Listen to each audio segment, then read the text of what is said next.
A lot of people I coached, they come to me, they said, well, Michelle, in this type of virtual meetings, it's so awkward for people to do those social chat or the chit chat or small talks. And what I found, a lot of engineers, some people who do not like to social with others, they found it especially hard in such kind of a situation for social talking. If they come to the meeting, if somehow the meeting starts with a little bit of chit chat, people ask, how are you, things like that, then my engineer friends usually just say, well, I'm fine, and you? That's from our textbooks when we learned English. That's the first thing we learned, right? How are you? Fine. Thank you, and you? So the conversation, they feel is awkward. And many of them say, I usually just go there right on time. So, and I try to just come in, mute myself, avoid all this social talk. And then when we start to talk about work, that's where I start to talk. So that's a very common situation. Well, not everybody is doing that. I have also seen people who are very successful in this type of a social interaction, even in virtual meetings. Well, they use this kind of situation to build a relationship with others. It's very useful for people to get to know you, and you also get to know them beyond their title, beyond just work. I have seen people doing really well when they do this type of meetings. They are really showing up as if they are a leader, or they give people an impression that they have a pretty strong leadership, because they come into the meeting a little bit early and they greet everybody when people come in. They say hi, they start some sort of social interaction, small talks, and they make people feel very comfortable, feel very friendly, welcomed, very warm. So they really create this kind of atmosphere to start this meeting. That's really help them position themselves in a way that they are the ones that are driving things. They are the ones that taking initiatives. They're the ones are people person. They're the ones cares about others. And they're the ones that are leaders.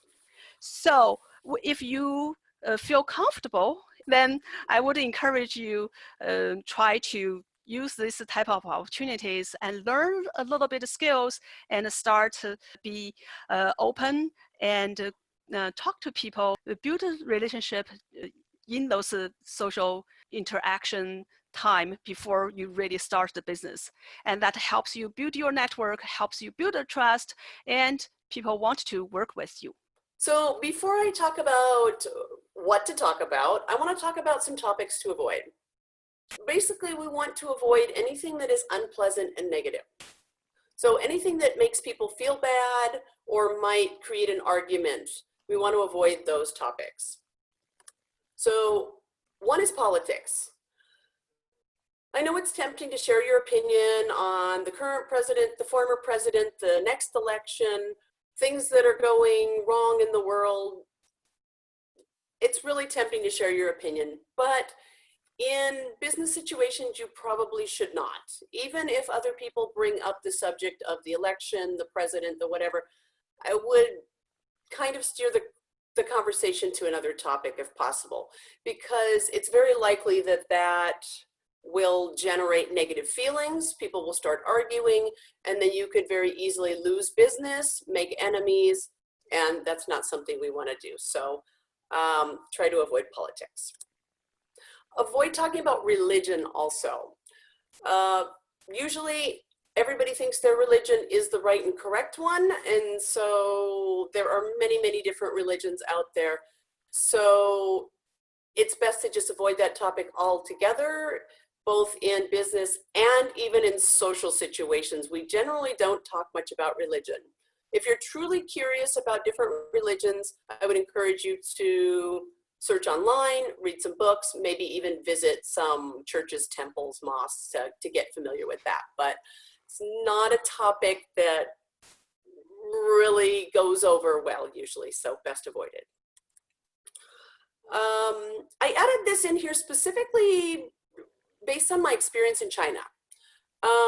Usually Americans are very uncomfortable talking about, well, their age. Especially women will never ever tell you their age, so don't ask. We don't even often ask our friends this question. It's a very, very touchy subject. Age, we kind of value youth a lot in the American culture, and so sometimes being seen as older can actually be a negative thing. I skipped over the first one. Let me go back to that in a moment. Salary. Never ever ask anybody what their salary is. We don't even talk about that with our close family and friends. So never, never, never ask about salary. And cost of things is also kind of to be avoided a little bit because it kind of is a reflection of your salary and such. And we kind of like to keep things on equal terms, that we're all about the same and nobody's really higher or better than anybody. Marital status is not really a taboo, but when you don't know somebody well, you don't want the first question to be, hey, are you married? Because that means to me that you would like to date me. You want me to be your girlfriend. And in a business situation, that's not really appropriate. We're doing business together. We're coworkers. Whether I'm married or single should not be important to you. But the information will come out very soon. As you get to know the person better, you will certainly find out whether they're married, single, they have a partner, they have kids. They'll start talking about their family and things that are important to them as you get to know them a little bit better. All right, so now that you know what to avoid, let's talk about what you should actually discuss. So in this presentation that we're doing today, we have different kinds of people here. We have people who will be strangers. Like when we set you up in breakout groups, you very well may be talking to people you've never met before. And so I'm going to talk about what to discuss with strangers. But it's also quite possible that you may be in a breakout room with people that you have met previously and that you haven't seen them in a while. So we'll talk about kind of how to catch up with former coworkers and people that you have met before. And then also I'm going to talk a little bit about what to say to your actual colleagues, people that you do work with on a day-to-day basis. So first, what to talk about with strangers.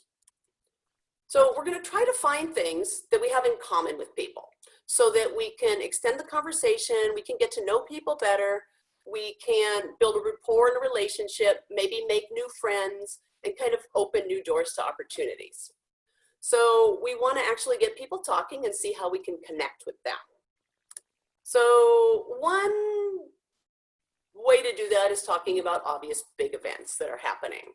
And most of you are probably in the Seattle area, so we would likely be talking about festivals that are happening, holidays, sporting events, major things that most people know that are happening. We could talk about this particular workshop that we're attending together. It's something we have in common. The obvious big event that's kind of happening in the world right now is the coronavirus. Now, we want to try to keep things as positive as possible, so we don't really want to dwell on things that are negative and that may cause people to be sad or angry or anxious. So the best advice is to kind of avoid that topic mostly, but at the same time, I'm noticing when I'm in meetings with people, kind of the first topic is like, how are you doing? Are you okay? I mean, everybody's at home. We're in a difficult situation now. And so kind of keeping it human and really reaching out and saying, you know, how are you? That is kind of, I think, our number one topic at the moment. Not dwelling on disease and problems, but just kind of making sure that people are okay. And that if they need to share their feelings, that they find they can do that. So I would encourage you to just check in with people and kind of ask how they are. In not a, hey, how are you? But more of a, you know, how are you really doing? I mean, you're working at home. Are you doing okay? How do you feel? Because sometimes just having someone to talk to for a moment kind of, you know, maybe brightens people's day that way. Okay, if you're really uncomfortable with the topic though, avoid it. It's easy to talk about things, other things like, where are you located? Like, we're all on this call tonight and it's possible we could be in different cities, different states, even different countries. So if you don't know the people that are in the conference with you, hey, where are you? Where are you located? And that might just be the neighborhood in Seattle you're in. Like, oh, hey, where do you live? Oh, I live in Capitol Hill. Hey, me too, And so you find something in common, maybe your neighbors. So you say, hey, where are you located? And actually, I may be the farthest one away today. I'm not sure. I'm actually in Eastern Washington, in a small town called Chewelah, which I'm temporarily visiting. I'm visiting my dad right now. So I'm usually in the Seattle area. So anyhow, more about where you're located. You might ask people about their city. If they say, hey, I'm in Chicago, you're like, oh, hey, I haven't been to Chicago. What's it like there? So use the main questions to kind of get a little bit more information, find out some more. Tell me more about that city, that country. Where are you? Oh, you're in New York? Oh, how do you like that? How long have you lived there? And a big one for people in Seattle, Seattle seems to be home for a lot of people who are coming and going and coming and going. There's always new people there. So I frequently meet people who have not been in Seattle long. They'll say, I've only been here 4 months, or I've been here a year and a half, or maybe 3 years. And like, oh, that brings up the topic of what brought you to Seattle? Why are you living here? So usually they'll talk about their job, or they'll talk about they got married and their wife is from here. They'll talk about a variety of things that you can maybe connect with. And it's pretty often that we also ask them, how do you like it here? Have you been able to adjust to all the rain, to the darkness? How are things going? Okay. Next, if we meet somebody who has an accent, we naturally are curious and we want to know where you're from. So we're like, hey, where are you from? And you say, oh, I'm from China. I'm like, really? Oh man, I lived in China for 2 years. Where are you from? And so again, we're looking for somewhere where we can kind of connect and kind of make friends on, our shared connections. What do you do for a living? Okay, so if you attend a social event where you're meeting new people, invariably, like the second question you'll get is, what do you do? And that is, what's your work? What kind of keeps you busy? Americans are kind of obsessed with what we do for a living. It's kind of one of our main identities. So what you do for work, where you work is kind of a main topic for us. So that one's always kind of a safe bet for meeting new people. And finally, if you can't think of anything else to say, talk about the weather. Talk about the weather with strangers, with colleagues, with everybody. If you're waiting for the bus and there's somebody next to you, you can talk about the weather. If you're standing in line at the grocery store and the cashier is ringing up your groceries, you can talk about the weather, especially when there's a change. You say, oh my gosh, it's been so rainy. I'm really looking forward to some sun. I hope this weekend will be sunny and we can finally go out. Like, oh my gosh, it's been so cold. I can't stand it. You'll hear people always going on and on about the weather. So that's always a safe topic. Right. So what to talk about with your colleagues. So if you're maybe in a small meeting and there's maybe 3, 4, or 5 of you in a meeting face to face here, the conversation is going to be a little bit different. These are people that at least you know their name. You probably know a little bit about them. Even if you don't talk a lot in your workplace, you probably at least know something basic about them. So good things to talk about here are, what are you working on? What's your current project? How's it going? Work stuff. And similarly, new developments in your company. Let's say, for example, that you work at Amazon. You might say, oh my gosh, did you hear we're hiring 100,000 new employees? Is that amazing? You might just talk about like what's going on. Did you hear the new headquarters is now located in, whatever city? So talking about work is always an easy thing to do. Again, the weather, we just talked about that. Huge one is the weekend. Now, if it's Monday, the most common thing to say with your coworkers when you just arrive is, hey, how was your weekend? Or did you do anything fun this weekend? I'd say, no, not much. I just kind of relaxed and, watched a few movies. And you want to make sure that you return the question to the other person. You say, well, how about you? do you do anything fun this weekend? And you say, oh, yeah, you know what? I got together with my parents. We had brunch. We went for a walk, you know. So chat. And today being Friday, we're likely to talk about this weekend. So do you have any plans for the weekend? Are you going to do anything fun? So, and this is a great way to open a conversation about someone's hobbies and interests. Because if that person tells you that they're going to go sailing this weekend, you say, oh, you're a sailor? Hey, me too. You know what? I used to race in college and I raced on this boat. And so it can really start opening the conversation to make a better connection when you start learning about their hobbies and interests. Okay. Upcoming holiday and summer travel plans are great topics too. This is currently a holiday weekend. It's Memorial Day weekend. Ordinarily, people would be lots of people would be traveling. Since this is the unofficial beginning of summer, people would be going camping, going to beaches and lakes, and having picnics and barbecues, and maybe going out of town. This year, I don't know.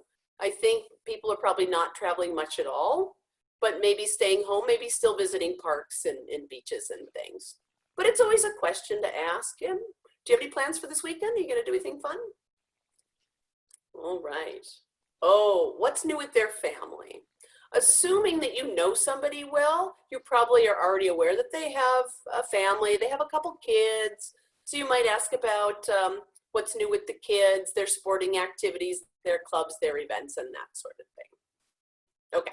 And finally, what about your former colleagues and people that you know, but you haven't really seen recently? You're going to say something like, to borrow from the Chinese, long time no see. How have you been? You'll notice that big emotion on that. How have you been? That's really like, oh my God, I'm so happy to see you. Tell me what's new. That's all how have you been means. Just tell me what's new. And some people say, oh, not much. Everything's really kind of the same, or they might have a lot to talk about. If they left your workplace and are now in a new place, you might ask how their new job is going, where they're working, what they're doing. If you left the workplace and they still work there, you probably want to find out what's happening at your old workplace. What's new at whatever your workplace is. And they'll tell you new people that are hired, maybe people who have left, who's been promoted, everything that's going on. And again, always talking about their family, because people love to talk about their kids, their grandkids. That's always a great topic for people that you know that they have kids and grandkids and they enjoy talking about them. That's a great way to get people to talk for a while. All right. And we are on to our second topic. And I'll turn it over to Michelle.